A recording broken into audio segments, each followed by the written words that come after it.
പാലം കഴിഞ്ഞ സ്വിറ്റ്സർലൻഡ് ആണ്.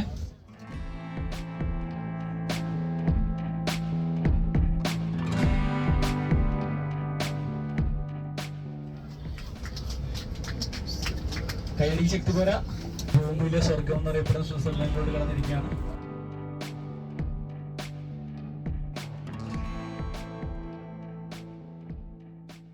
നയാഗ്ര ഓഫ് യൂറോപ്പ് എന്നറിയപ്പെടുന്ന സ്വിറ്റ്സർലാൻഡിലെ റൈൻ ഫോൾസ്, അതാണ് നമ്മുടെ ബാക്ക്ഗ്രൗണ്ടിൽ കാണുന്നത്. അപ്പോൾ ഇതിന് ബോട്ടിങ് ചെയ്യാൻ ഒരു പ്രത്യേക സമയമൊക്കെ ഉണ്ട്.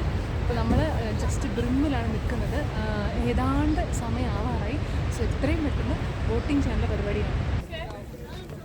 ബോട്ടിംഗ് പാക്കേജിന് ഇൻക്ലൂസീവ് അല്ലാത്തത് കൊണ്ട് തന്നെ ടിക്കറ്റ് എടുക്കണം. So straight to the ticket counter. Ticket എടുത്തിട്ടുണ്ട്. ബോട്ടിങ്ങിൻ്റെ €8.40. നമ്മുടെ ബോട്ട് വെയിറ്റിംഗ് ആണ്.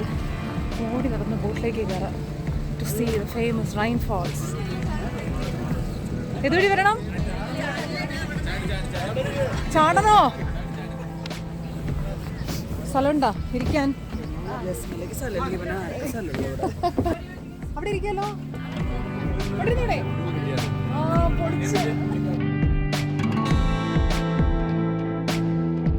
ബോട്ടിൽ കയറിയിട്ടുണ്ട്. ബാക്കിൽ സ്വിറ്റ്സർലൻഡിന്റെ ഫ്ലാഗ്.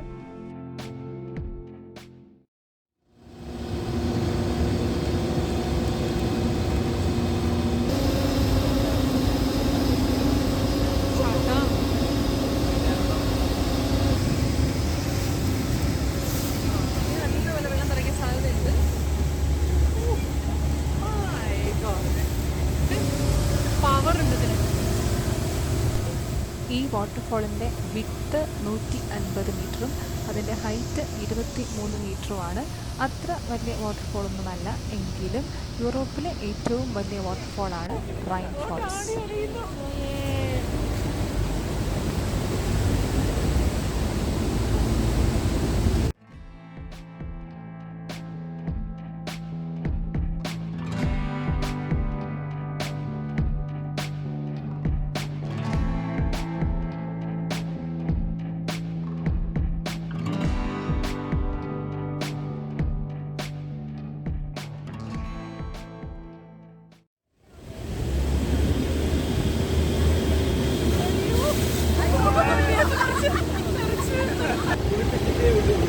ശരിക്കും കുളിച്ചു. ഇപ്പൊ തന്നെ ശരിക്കും കുളിച്ചു. നനഞ്ഞു. വലിയ ഹൈറ്റ് ഇല്ല, പക്ഷെ ഭയങ്കര പവർ. വെള്ളത്തിൽ ഭയങ്കര പവർ. ഭയങ്കര ചാട്ടം. അങ്ങനെ $8 കൊടുത്ത് റൈൻ ഫോൾസ് കണ്ട് പറഞ്ഞിട്ടുണ്ട്. എക്സ്പീരിയൻസ് ആണ്. പാക്കേജിൽ ഈ ഒരു സാധനം ഉൾപ്പെടുത്തിയിട്ടുണ്ടായിരുന്നില്ല. അപ്പോൾ ഞാൻ ഒട്ടും പ്രതീക്ഷിച്ചിട്ടുണ്ടായിരുന്നില്ല ഈ ഒരു സാധനം തരുന്നുണ്ട്. എനിവേ തന്ന ടൂർ മാനേജറായ അനോഷിന് ഒരുപാട് നന്ദി. പ്രതീക്ഷിച്ചിരുന്നില്ല, എങ്കിലും നശിപ്പിച്ച് അതിനോട്ട് മൊമെന്റ്സിന്റെ ടൂർ ബുക്ക് ചെയ്യാൻ നേരത്ത് അവരുടെ ഐറ്റിനറിക്ക് അകത്ത് ബോട്ടിംഗ് ഇൻ റൈൻ റിവർ ഉണ്ടായിരുന്നില്ല. നമ്മുടെ അനോഷ് ബ്രോയാണ് ഇതെല്ലാം ലാസ്റ്റ് മിനിറ്റ് ഒപ്പിച്ച് തന്നത്. അതും കൃത്യം 6:30 തന്നെ നമുക്ക് ബോട്ടിംഗ് ചെയ്യാൻ കഴിഞ്ഞു. ഇച്ചിരി ലേറ്റ് ആയിരുന്നെങ്കിൽ അത് ക്ലോസ് ആയിപ്പോയേ. So thank you so much for the wonderful experience.